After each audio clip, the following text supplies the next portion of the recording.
welcome. Fitness Forum today. We're so excited that you could join us. We do want this to be low-key and informal, so feel free to jump in with your questions at any time. Our topic of today is G.O.A.T home exercises. So greatest of all time exercises that you can do at home with little or no equipment. You can choose to listen in or participate along with us today. And we want to hear and share your favorite exercises as well. And as we get into the discussion, when we think of greatest of all time and it's awards season, we're going to do this a little bit awards season style. So we'll list some nominated exercises and then we will announce a winner. And I just want to introduce our Academy voters. So on the call, we've got personal trainer Kendall and personal trainer Kelsey. We've got physical therapist Matt and intern Mia, and I'm personal trainer Michelle. So hopefully you've seen our faces before, and if not, welcome. We're happy that you're a part of our event today. And every good award show starts with a little bit of banter among the hosts. So I'm going to pose the question to our host today. If you had to pick just one type of exercise, which is most important? Cardio exercise, strength training, or stretching for flexibility? It's a tough one. Is there an option to choose all?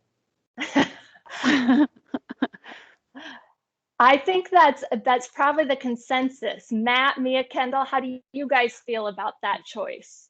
I agree with Kelsey. I think all those components are important. And Kelsey taught me some fun things to do with something called EMOM, every minute on the minute, where you can do a variety of exercises, and they might involve flexibility or mobility and also strength. And because she goes so fast between those exercises, it does become cardio as well. Different things like Tabata and an EMOM, I think you could download certain apps on your phone that are great to help with that. And if you make those movements compound, they can be very, very beneficial. Sure. That seems like kind of the consensus that we've had, is that it's hard to pick just one exercise and it's hard to pick just one modality. So I'll ask those trainers out there, how do you blend these three components in your workout? Cardio, strength, and flexibility. Sure. Well, moving quickly exercise to exercise, or something like an inchworm walkout to a plank position. You're focusing on flexibility and mobility along with strength at the bottom of your plank routine there.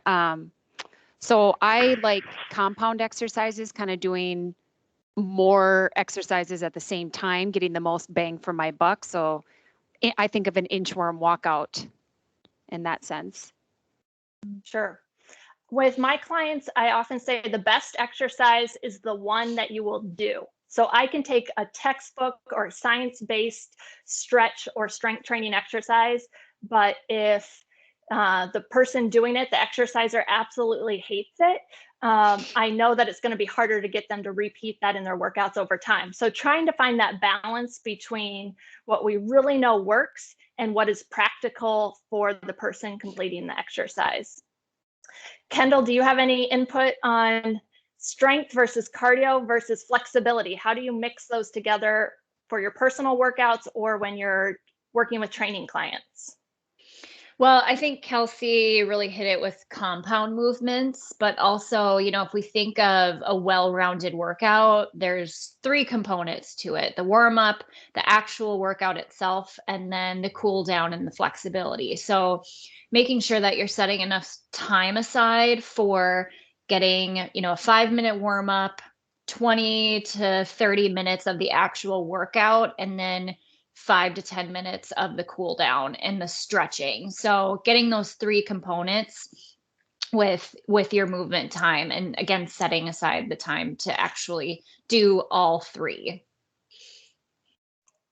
I think that's great how you lay it out, or you break it into some time segments for us too. It allows us to get those workouts on our calendar and reserve the appropriate amount of time for movement.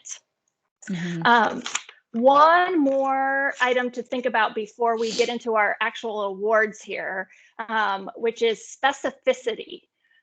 So when we think about the greatest exercise, we should also be thinking about what our goals are.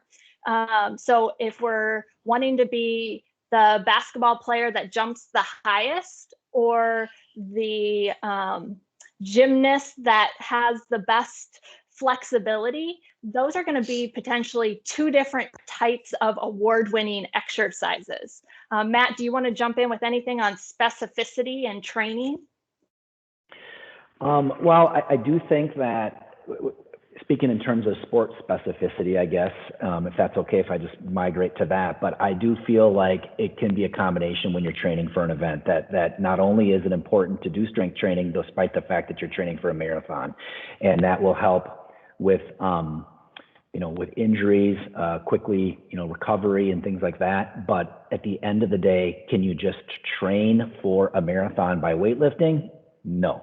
You have to do some of that sport-specific exercise. And again, I think we're going to lean back on it's a variety of movements and a variety of things that you have to do to be successful, as whether you are a weekend warrior or a true athlete. I always think of aging as a sport as well. Well, I tell everybody, Michelle, all my patients, that after 35, all bets are off. Right. So as you think about, maybe I'm not training for a marathon and I just need to feel better and move better tomorrow, training for age is in itself a sport. Agreed. And just keeping that same base level of fitness and combining these three components that we talk about can help you remain injury free. And again, whether you're sitting behind a desk or training for an event. Perfect. Okay, let's move into the exciting part of our awards ceremony today. We have 4 categories: greatest of all time, best full body exercise, best limited equipment, best midday no sweat movement, and best everyone should do this stretch. So 4 different GOAT, greatest of all time exercises coming up. And we're going to start with our best full body exercise. So in order to qualify for this category, it needed to use multiple muscle groups. So our legs, our torso, our core, and our arms, and no equipment required, just body weight only. So some of the nominees, and you may recognize these exercises, squat and press. That's one that we do a lot of times in our body weight HIIT classes. Mountain climbers, those show up a lot of times in our cardio, and because you're stabilizing in that push-up position, strength training. The one that always is followed by a groan, burpees. That's a tough one. Definitely lots of muscles working with that. And the lesser known by this name, but the athlete maker. So those are our 4 nominees, and I'm going to pull out the sparkly envelope and open it up for our winner. The winner of best full body exercise is the athlete maker, and accepting this award on behalf of the athlete maker is Kelsey. Yay! Thank you. Thank you. I'm so blessed. Yes, athlete maker. So, Michelle, if you don't mind, I'm going to spotlight my video so people can see me a little bit better. So your athlete maker, think of it like a burpee, just a tricked out burpee here.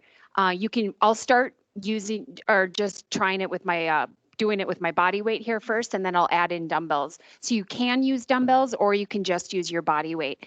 So again, like we mentioned earlier, compound exercise, we're getting the most bang for our buck here, doing a lot of different movements. So what your athlete maker, and hopefully you see me there. If not, I can adjust as needed.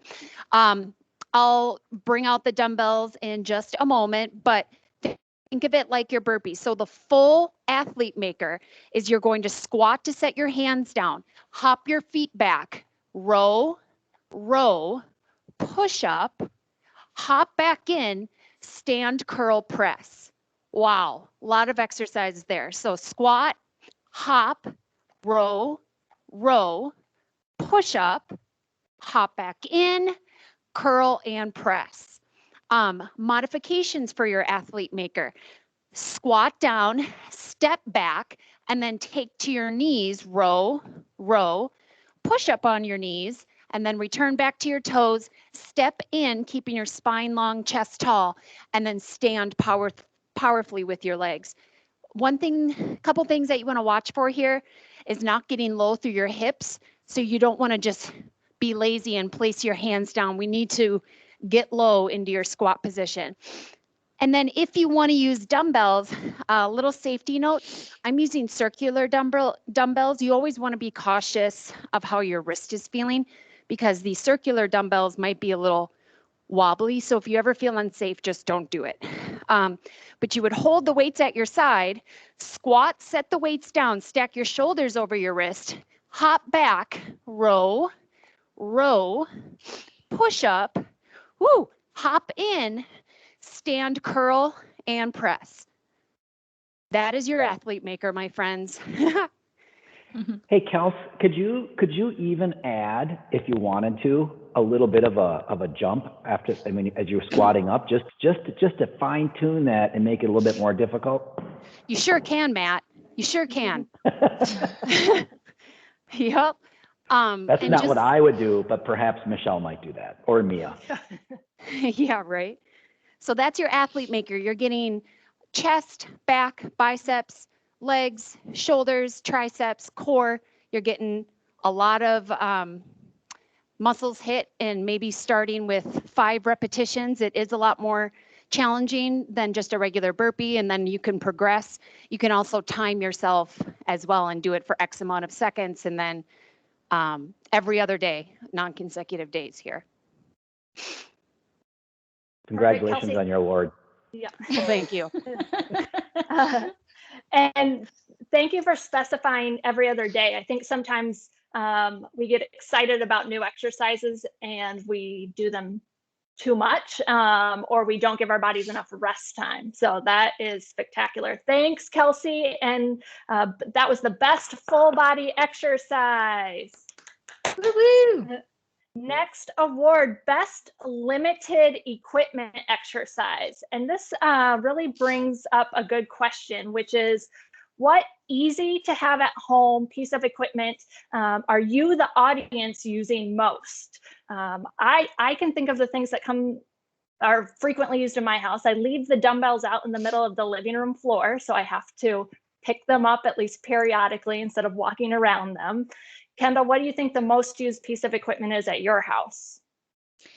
I mean, honestly, probably body weight, just because we all have a body and we can move it. I'd say beyond that, probably a dumbbell. I mean, you can do so much with a dumbbell, and a lot of people right now have gone and ordered dumbbells because they figured we're going to be in this situation for a while. So I'd say dumbbells. Matt, what's the most used piece of fitness equipment at your house? Well, we just got a Concept 2 rower. I waited for it for about 8 weeks, and that's currently being used just about more than anything because I think it still has that shiny newness to it. And I think it can be a great full body workout as well. And I probably need Kelsey to help me with my rowing technique, I'll tell you that. So best limited equipment exercise. It needed to take little space, limited finances. It needs to be versatile and useful and beneficial. So our nominees are the dumbbell deadlift, the kettlebell swing, the stability ball rollout, and pull-ups. And I'm bringing out our golden envelope. The winner is, for best limited equipment, the kettlebell swing. And accepting the award for the kettlebell swing is Kendall. Woo! You guys, I have to say, I'm very shocked by this, and I wasn't expecting it. So thank you very much. So let's talk about kettlebells. I'd say the most common thing that I hear from people is calling it a kettlebell. So it's actually a kettlebell. Kelsey is actually holding a kettlebell right now. So that is what it looks like. Essentially, it is a cast iron ball, and then it has a handle. So it's shaped like a bell. So that's why it's called a kettlebell. It originated in Russia, and it is a great cardiovascular workout. Why it's so great is that, it targets almost every aspect of fitness. So flexibility, strength, balance, agility, and cardio endurance. So like what I just said. Some of the other benefits is it challenges our core.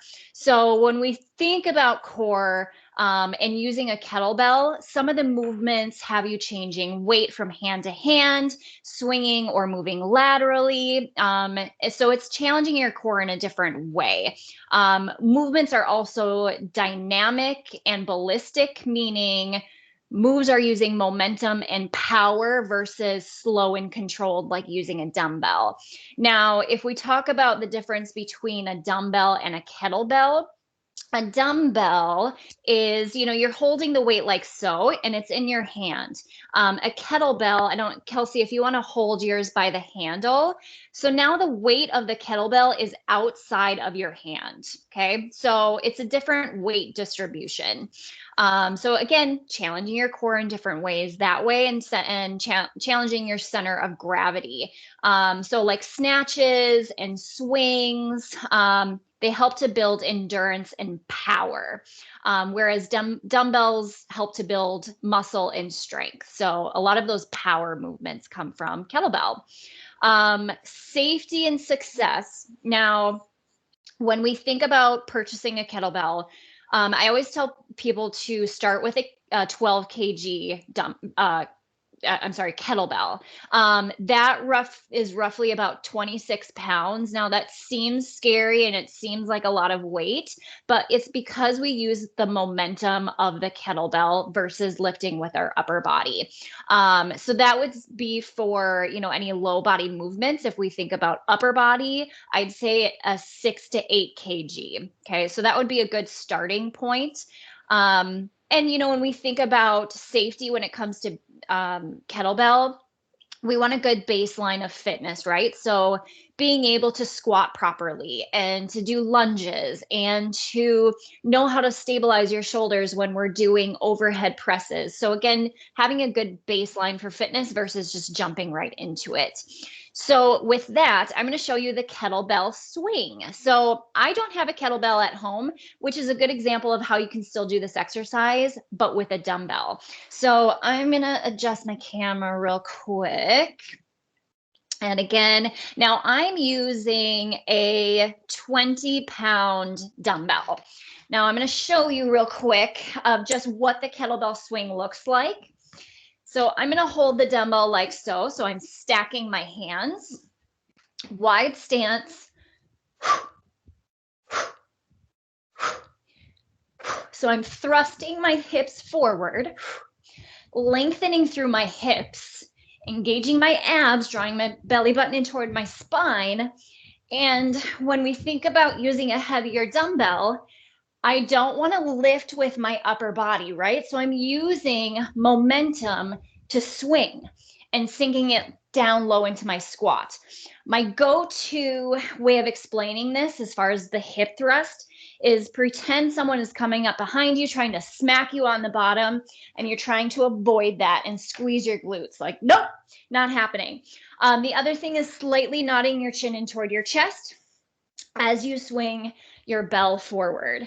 Now, if you were to do this with a kettlebell, you would hold it by the handles and do the same exact thing. And again, the weight distribution is a little bit different, right? So it's going to challenge your core a little bit different. Kettlebell is awesome. I'm a huge fan of kettlebell. So that's the swing. Kendall, you got in just under the buzzer. We were going to start playing the music on you. Oh, So, who got the music? I know we're coming up on our fast time here. So I'm just going to share a quick link in the chat box for more information about kettlebell training, or feel free to reach out to Kendall for more information. So coming up, and Kendall, actually, can you just quickly share our upcoming props classes? I know sometimes it's fun to mix in limited equipment. Do you know what's coming up for virtual classes with props? Yep. So this coming Monday, so that's strictly strength, that is going to be using a stability ball. And then toward the end of the month, Kels, I don't know if you can remember this date, but cardio kickboxing will be utilizing 1 to 3 pound weights or canned goods. I want to say it's the last week of February for cardio kickboxing. Perfect. Thank you. Moving quickly on to our best midday movement, no sweat exercise. The nominees were the glute hip bridge, the abdominal draw-ins, that's always a good one, torso rotations, and the shoulder blade squeeze. And the winner is best midday no sweat movement. It's the prone shoulder blade squeeze. Yay, I'm accepting that award. I'm going to go about 30 seconds here. So, shoulder blade squeeze. You can do this in a standing or seated position, but I actually really like it best on the floor. And a big thing about the benefit of the floor is it forces you to move around more. So just moving from your desk, your seated workstation to the floor, that in itself is good for our body. I'm going to tuck a towel in under my forehead. It helps keep my neck in a neutral position, and my hands are palms up at my sides. I'm going to squeeze my shoulder blades together, and you can see either my hands can balance on the floor or leave the floor. I'm squeezing those shoulder blades. I'm holding for about 5 counts, and then I'm going to control the release. So I lift, squeeze like I'm pinching a pencil between my shoulder blades, and then I'm in control of the release. So with this exercise, really great because it gets circulation and nutrients into those working muscles. Any questions about the shoulder blade squeeze out there from the Academy? Michelle, I just want to tell you that I like this award. I like this exercise simply because as we work from home, and anytime we're working in a desk, everything is flexed forward where your shoulders come together. This allows a little bit of strength in those lower trap muscles, but also will help gently stretch those pecs that get a little tight throughout the day. So I think it's a sound award and a sound exercise. Perfect. Our last award today, the best everyone should do this stretch. And the nominees were the wall calf stretch, the hip cradle, the torso rotation, and the lateral neck stretch. Pulling out the golden envelope. The winner is hip cradle. And Matt, I believe you're accepting the award on behalf of the hip cradle. Oh, very nice. We're going to give it 60 seconds here to tell us about the hip cradle.